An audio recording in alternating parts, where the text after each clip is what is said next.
девушке рыжий кот, и Фокси пришло помогать.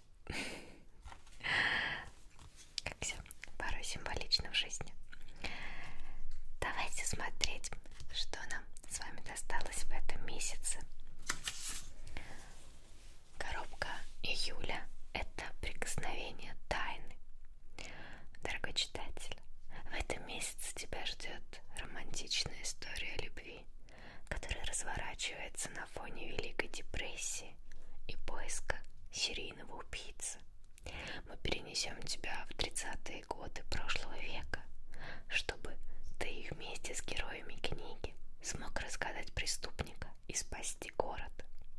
Приготовься к этому незабываемому путешествию во времени. На счет 3 ты перенесешься в Чикаго 1938 года. Раз, два, три. Так, у нас вот такая вот открыточка с котиком и девушкой. Закладка. Любовь, великое время и очень тяжелая. Кстати, некоторые просили в книжном боксе попробовать не только шепот, но и голос. Лично мне все равно ближе как-то шепот. Не знаю, я просто привыкла, что в СМР, как-то, не знаю, шепот ближе. Но давайте ради исключения. Здесь у нас с вами наклеечки, как я понимаю, как всегда, с главными героями и моментами из книги. Нам с вами вновь достались отрывки из того рассказа, который нужно собрать из 3 боксов.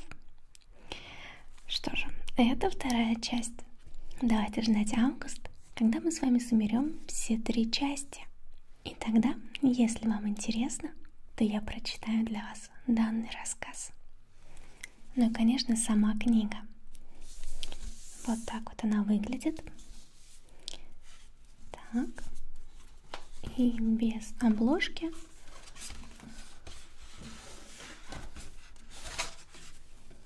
Вот так выглядит.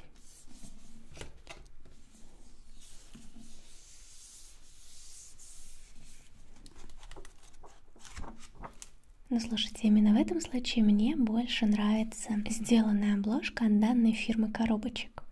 Просто потому что тут котик.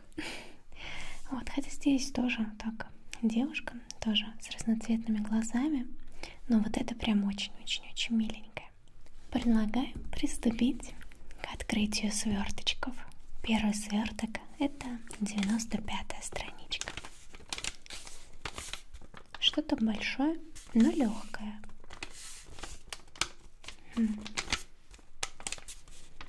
Честно сказать, пока предположений нет.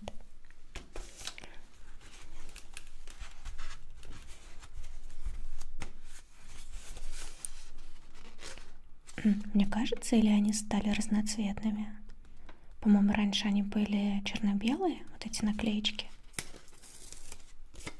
А теперь они вот такие разноцветные.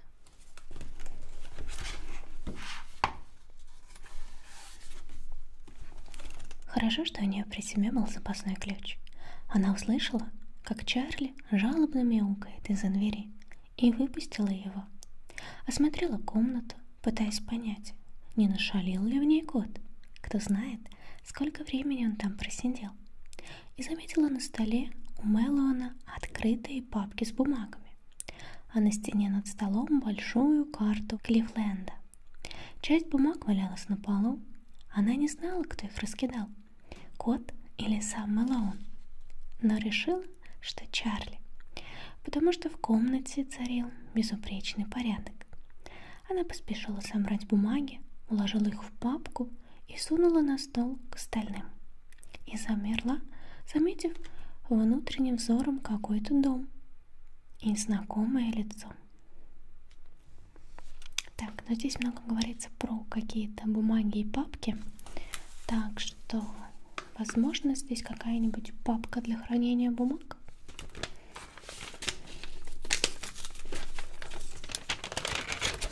И да, смотрите, здесь папка для хранения бумаг с котиками. Это прекрасно. Прям вот, ну вот очень прекрасно. Если здесь будет много котиков, я буду просто в восторге. Как фанат котиков.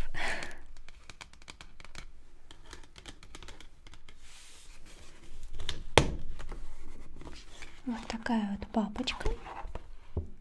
Вот. Немножко непривычной формы, потому что она квадратная. У меня обычно папки для бумаг, они А4, А6, А5. Вот. Но, тем не менее, она прекрасна. Это будет мой фаворит в папках. Следующий сверток со страницы 155. Ну-ка. Здесь что-то мягкое. Да, что-то мягкое. Ну, если брать прошлые вариации, то это может быть наволочка, это может быть пакет. Но давайте сначала прочитаем. 155-я страничка. Так. Вот 155. И да, определенно раньше они были черно-белыми, а теперь цветными стали. Ну, не знаю, они такие прикольные теперь. Такие яркие. Классно. Я здесь по работе, мисс Кол, сказал он, бросил на стол салфетку и отодвинул стул. Вот и все. И что у вас за работа такая, мистер Мэлоун? Я так и не смогла разобраться. Думаю, Даниэл знает. Она такая проныра, но ее вины в этом нет. Кажется, это у вас семейное, ответил он самым невинным тоном. Ленка удивленно уставилась на него, но Пони тихо захихикала. «Вы мне нравитесь, мистер Мэлоун», — сказала она. «Очень нравитесь.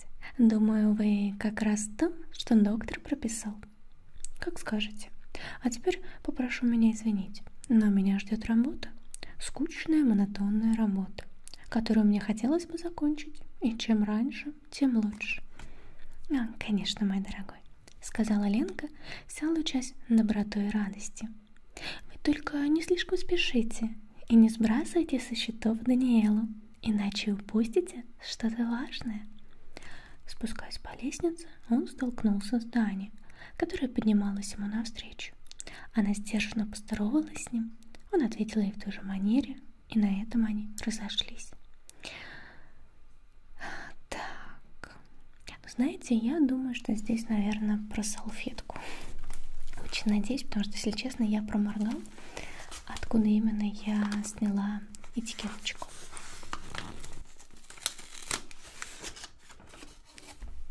Так, котенька. Здесь аж два котеньки. Смотрите, раз котенька салфеточка и два котенька салфеточка. Вот такая, не очень большая. Ну как, нет, на самом деле большая. Вот такая вот салфеточка с котенькой. Раз. И с котенькой два. По-моему, прекрасно. Единственное, их немного жалко будет использовать как салфетку. Потому что, ну, посмотрите, какой здесь котенька. Ну, он же прекрасен. Да. Но это прям... Ну, слушайте, мне пока нравится. Как-то необычненько, интересненько. Ну и, конечно, самое главное — котеньки. Да, кошатницы только это и дай. Как можно больше котенек, и я счастлива.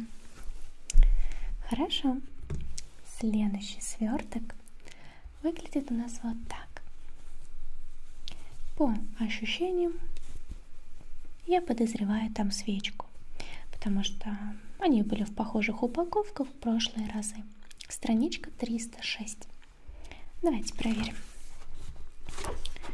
306. Так. Вот.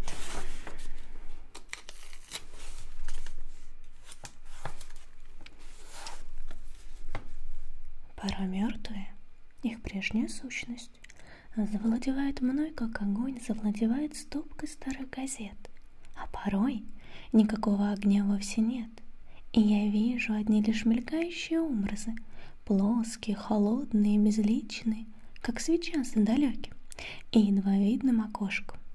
Но надежды в них куда меньше, и тепла тоже. Да, там свеча. Однозначно свеча. Так, интересно, свеча с запахом котеньки? Так, сейчас с вами откроем. А еще у меня что-то шумит, и я подозреваю в этом ноутбук. Обычно он не шумит, но иногда, когда очень жарко, он шумит. Так, да. А сливки, орхидея, кашемир, любимец незнакомый. Вот такая вот свечечка. Вот так вот выглядит. Ну-ка. Слушайте, такой приятный запах. Сливочный, нежненький. Приятный, мне нравится. Да. Крышечки. Когда я уже сниму ролик с разными крышечками? Я знаю, что есть довольно большой культ любителей звуков крышечек. А у нас тем временем осталось с вами 2 свертка. 355. Вот в такой вот упаковке. Ну, очевидно, это не чай. Там вот тут вот что-то лежит, но что, не знаю. Хотя, знаете, мне что напоминает эту упаковку? Помните, есть такие чаи, которые как цветочки раскрываются, и их вот обычно кладут как раз-таки в такие упаковочки. Ну, наверное, это не он, не знаю. Мне нужна подсказка со странички. 355. 355. Вот так. В первой коробке обнаружилась сковорода, чайник и разномастная посуда. Вещи эти были бесполезны. Он упихнул коробку в сторону и раскрыл вторую. Та оказалась наполовину пустой. В ней лежали помада, шпилька для волос, соломенная шляпка и пустой флакон от духов. Из одежды помимо шляпы нашлись лишь повязка для волос, одинокий шелковый чулок и заношенная ночная рубашка. Когда-то она, наверное, была розовой, но от части стирки стала грязно-белой. Уже что-то, хоть и немного. Так, ладно, хорошо. Сковородка, чайник, посуда, коробки, помада, шпильки, пустой флакон от духов, повязка для волос. Честно сказать, пока не совсем догадываюсь, что здесь.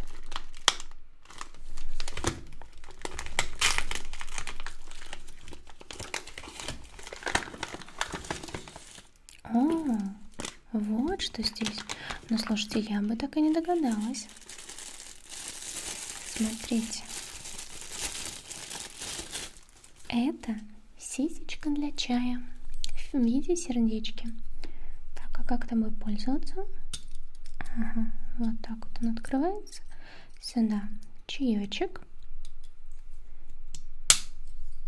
Вот. И такое вот получается ситечко для чая. Ну, неплохо, мило. Как раз для чая, который в заварке. Так, как ложкой мешать. Интересно. И последний сверток на сегодня — это 444 страничка. Здесь, слушайте, я бы сказала, что, наверное, какой-то блокнотик. Немного напоминает по ощущениям. 444. Так, 4. А не 404. Вот здесь.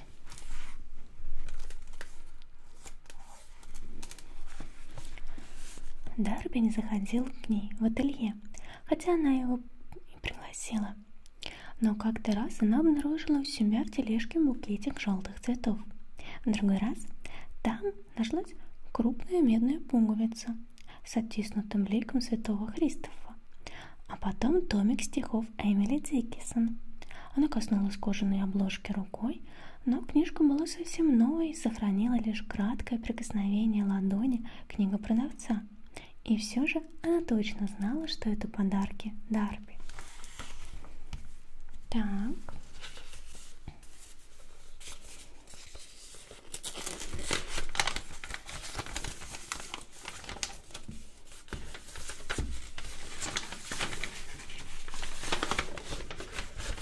И здесь как раз таки Эмили Диккенсон. Я умерла за красоту. Вот. Такой вот сборник.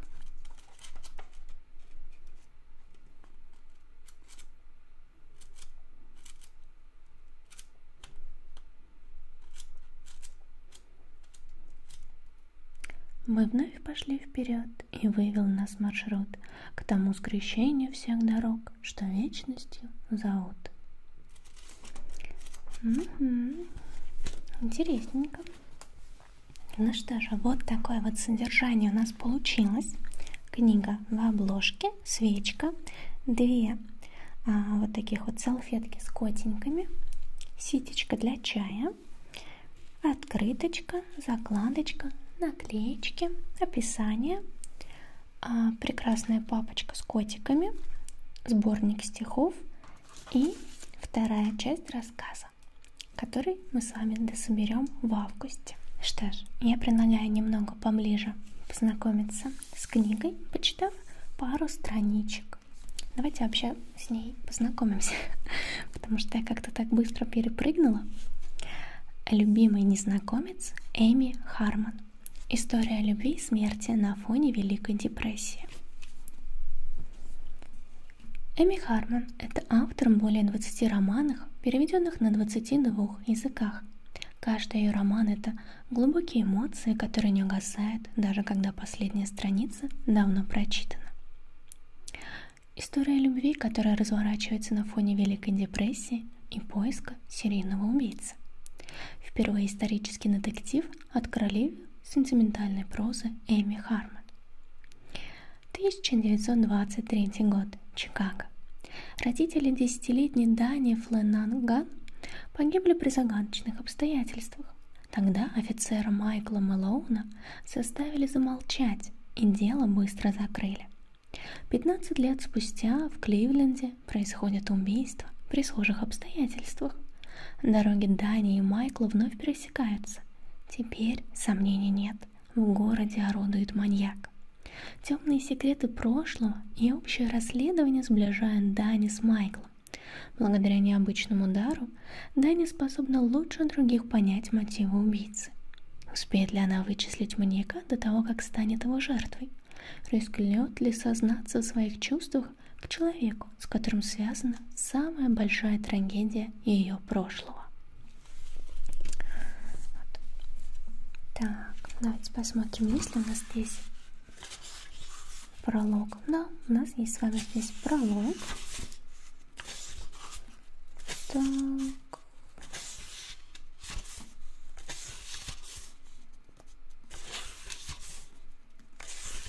Довольно большой такой прологушка.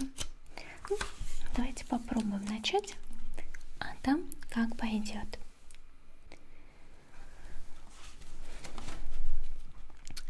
Пролог я предлагаю уже прочитать вам шепотом, так сказать, чтобы вы больше сравнили, как вам все-таки нравится, голос или шепот. Мне вот, не знаю, вот все равно как-то шепот ближе и проще.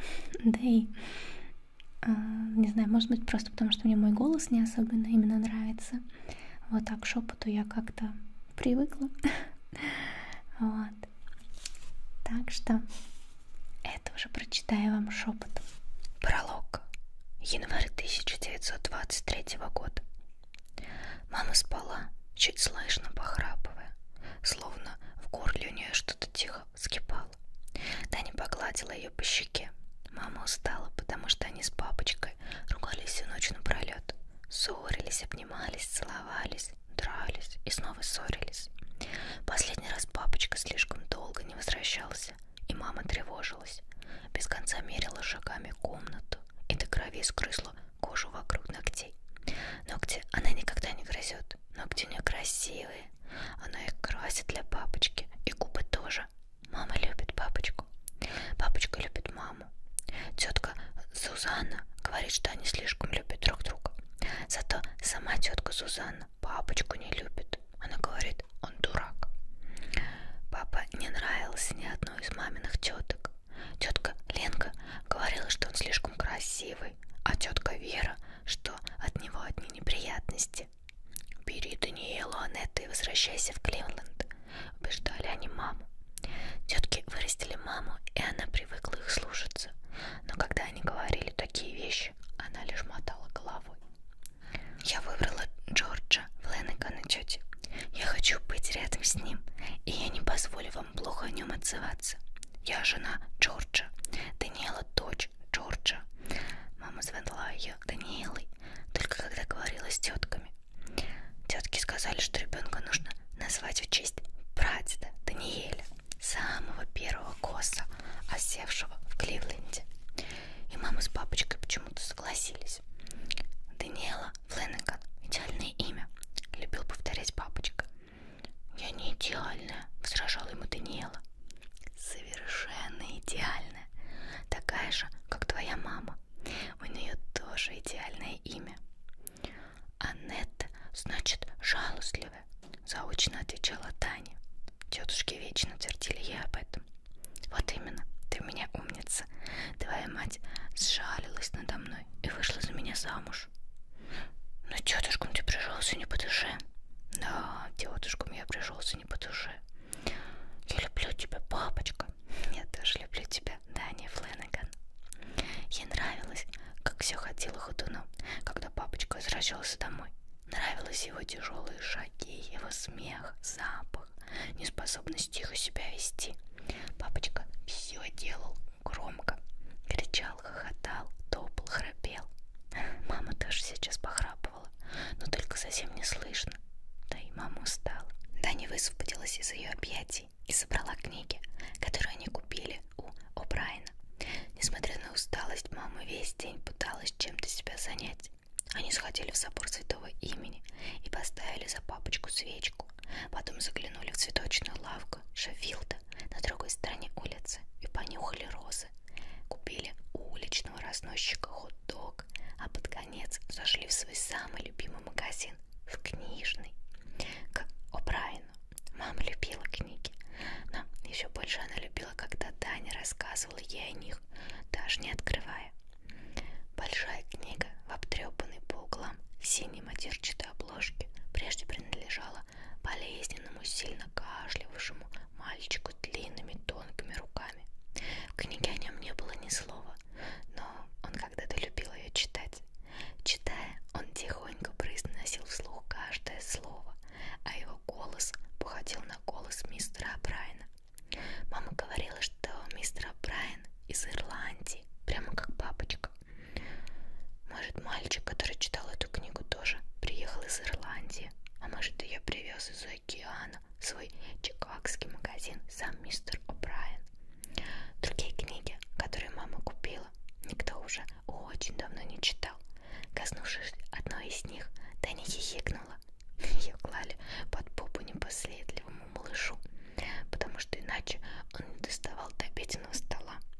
От последней книги, совсем новой, голову Тани заполонил серый туман. Эту книгу еще никто не открывал, не любил, ненавидел, даже в руках не держал. Ни ткань обложки, ни бумага страниц еще не впитали в себя ничьих историй. Таня всегда пересказывала маме все, что видела, а мама говорила, что Таня истинная рассказчица. Но рассказчицей Таня не была. Ни одной своей истории она не выдумала. Обычно она не могла придумать даже, чтобы нарисовать. Правда, она нарисовала котенка, которого ей хотелось забрать домой. Чарли. У мистера О'Брайена на заднем дворе стояла коробка с котятами. Он их раздавал. Таня хотела котенка, страшно хотела. Она нарисовала с десяток котят, похожих на Чарли, и развесила рисунки по всему дому. Маме не слишком нравилось, что Таня хочет взять дома котенка, но папочка обещал ее уговорить. Пусть Таня подождет, пока он снова вернется домой. И тогда они вместе пойдут и заберут Чарли. Можно навестить Чарли сейчас, пока мама спит. Мама ни о чем не узнает. Таня решила вынести башмаки и пальто в прихожую. Если одеваться в комнате, мама услышит, как она возится. Обычно мама спала очень чутко. Но теперь, когда Таня осторожно потянула на себя дверь, мама даже не шелохнулась. Она спала крепким сном. Таня сунула в ноги башмаки, уже маловаты. Папочка говорит, что всякий раз, когда его не бывает дома, она умудряется вырасти. А мама отвечает, что ему вообще не стоит от них уезжать. Зато пальто еще впору, да и шляпка тоже. Таня потянула за поля, прикрывая уши, чтобы не слишком замерзнуть. На улице уже сгущались сумерки. Если ей хочется поглядеть на котят, нужно спешить. А потом она сразу вернется домой. Но Таня слишком увлеклась во сне с Чарли и напрочь забыла обо всем времени. Свернув обратно к своему дому, Таня услышала вой полицейских сирен. Она побежала, решив, что мама проснулась, рассердилась, перепугалась и вызвала полицейских. И теперь они ищут ее, Тани.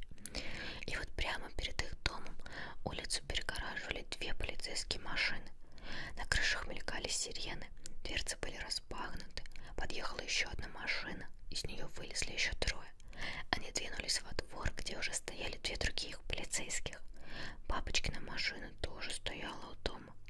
Входная дверь в доме Тани стояла настежь. Соседка мисс Престон разговаривала с полицейскими. Она яростно жестикулировала, ежась от холода. О нет, они и правда ищут ее. Теперь мама ни за что не позволит ей взять котенка. Ее никто не видел, пока никто. Таня прокралась через соседний двор к задней двери своего дома, той, что вела в кухню. Сейчас мама увидит ее и сразу же велит полицейским уйти. Но полицейские уже вошли в дом. Один из них стоял в дверях между гостиной и кухней. На его большой голове красовалась лихо заломленная кепка. Длиннополое пальто было расстегнуто, и медные пуговицы двумя ровными рядами сбегали вниз по толстому животу. Из-под лацкана пальто выглядывала золотистая звездочка. Тот включил лампы, все лампы в доме. Теперь всюду горел свет. Маме не понравится, что горит так много ламп, а входная дверь распахнута настежь. Весь жар от печки уйдет в вечернюю январскую стужу. А полицейский смотрел вниз на пол, так что козырек от кепки закрывал ему половину лица. Когда она вошла в кухню, он не поднял головы. Сирены у дома выли так громко, что наверняка оглушили целый район. Но где же мама? Она шагнула вперед, вытянула шею, глядела гостиную, входную дверь, перевела взгляд на стоявших теперь прямо перед ней кухонный стол, туда, где смотрел полицейский. Тогда-то она и увидела. Мама была не в постели, но еще спала. Они оба спали, мама и папочка, разметавшись по кухонному полу. Мама так обрадуется, что папочка вернулся, ведь она говорила, что его долго не будет. Мама была босиком. Папочка даже не снял пальто и шляпы, словно он вбежал в дом и подхватил маму, закружил ее по комнатам, целовал, качал, пока оба не повалились на пол. Может, это папочка не закрыл за собой входную дверь? Он лежал поверх мамы, и Таня не видела его лица, и маминого лица не видела. Видела только красивые голые мамины ноги и подол красного платья. Юбка разлеталась по полу, большим красным сердцем легла вокруг них с папой. Полицейский поднял глаза. Вот черт, ребенок нашелся. Мэлоун, сюда. Другой полицейский, моложе, смуглее, но в точно такой же форме, показался у него из-за спины и прошел через кухню, обогнул алое сердце и спавших в нем родителей Тани. Он положил руку ей на плечо, увлекая прочь от загадочной картины на полу кухни. Держи ее подальше отсюда, пока мы не закончим, и разузнай, что ей известно. Через переднюю дверь в дом вошли еще несколько полицейских. Она услышала их шаги. «Идем, малыш», — сказал молодой полицейский. Голос у него был тихий, добрый. Правда, он так и не снял с ее плеча своей большой тяжелой ладони. Пучка тоже ей часто говорил «малыш». Но голос у полицейского, который толстый назвал Мэлоуном, был не таким, как у папы. Он был мягким, словно Мэлоун им мало пользовался, словно не пел во все горло и не кричал во всю глотку. Еще он был сильно моложе папы, но почему-то казался старше. У него был серьезный рот и темные грустные глаза, прям как у Регги, пса миссис Тайрстон. «Мне нужно предупредить маму», — сказала Таня. Голос ее прозвучал гулко, как когда кричишь в пустой церкви. «Я ведь ушла, не предупредив, не сказала, где буду». Мэлоун опустился перед ней на корточки, так что ей больше не нужно было запрокидывать голову. Но он все равно отгораживал ее от всего происходящего в доме. Она увидела, как он изумился, заметив ее глаза. Всегда все реагировали одинаково. «Как тебя зовут, детка?» «Таня, Таня Флэнаган». Голос опять прозвучал гулко, а еще она больше не чувствовала пальцев на ногах. Ступни заледенели, зато в груди разгорался жар. «Таня, я офицер Мэлоун. Мы далеко не уйдем. Мы будем за дверью, во дворе, чтобы не путаться под ногами». «Ну, вы скажете, что я здесь?» — спросила она и зажала ладонями уши. «С ней что-то не то, с мамой, папочкой что-то не то». Жар из груди разлился до самых глаз, и боль из ступней поползла вверх по ногам. Она не знала, может ли идти. «Бог мой, Мэлоун, да уведи ты ее отсюда!» Офицер Мэлоун плотно сжал губы. Толстяка он явно недолюбливал. «Идем со мной, Таня». Она попыталась двинуться с места, но не смогла. «Мэлоун!» Мэлоун молча подхватил ее на руки, вынес на задний двор, огляделся, выбирая, куда бы ее усадить. «Вот так, Таня Флэнаган», — сказал он и опустил ее на скамейку, где обычно курил папочка. Снаружи она будто обледенела, но пламя внутри горело, щелкало, шипело, словно трава в печи. Она задрожала, когда Мэлоун сел рядом с ней, снял пальто и окутал ее. Он не стал говорить ей, что все будет хорошо, не похлопал по спине, не потрепал по волосам, как делал папочка, когда она огорчалась. Но пальто у нее было большое, теплое, и оно отвлекло ее от тьмы, что сгущалась теперь во дворе и у нее внутри. «А где ты была до того, как вернулась домой? Куда ты ходила?» Я была у О'Брайена, но в магазин не заходила. У него за домом коробка с котятами. Они такие милые. Я хотела посмотреть на них всего минутку, но задержалась. Мама, наверное, волнуется, куда я пропала. Наверное, она побоится. Она теперь всего боится. Когда ты уходила, где была твоя мама? Она спала. А папа? Где был папа? Его не было дома. Утром он уехал с дядей Дарби и обещал вернуться через несколько дней. Он знал, что пропустит мой день рождения, но обещал, когда вернется, я смогу взять домой котенка. Он обещал уговорить маму. «А когда у тебя день рождения?» «Завтра. Мне исполнится 10». Ей показалось, что он выругался. Правда, она не была уверена, потому что толком не расслышала его слов. «А ты уже выбрала себе котенка? Решила, кого возьмешь?» «Да, я возьму мальчика. Папа сказал, девочек брать нельзя, ведь нам нужен всего один кот. У мальчиков не бывает детей, но он так понравился мне, больше других. У него глаза, как у меня, один коричневый, а один голубой. Папа говорит, что такое встречается очень-очень редко. Говорит, что я особенная». «А как ты его назовешь?» «Чарли. Хорошее имя». «Они ведь умерли?» — спросила она.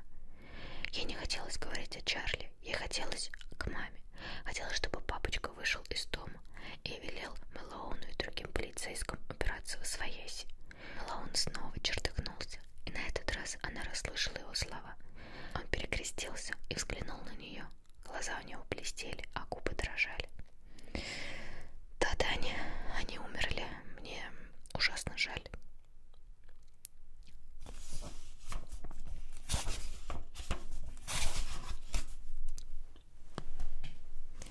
Ну что ж, я думаю, такого маленького начала про жизнь Тани пока будет достаточно. Будет интересно узнать все-таки, что же случилось с родителями Тани. Сможет ли она взять котика? Но я думаю, котика она сможет взять. Все-таки здесь так много, где нарисован такой кот.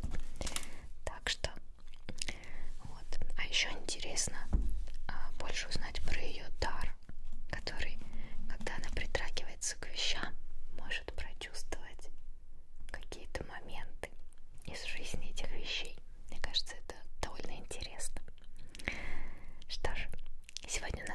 получилась вот такая вот распаковочка. Надеюсь, вам понравилось. Очень интересно будет послушать ваши отзывы по поводу шепота, голоса, совмещения.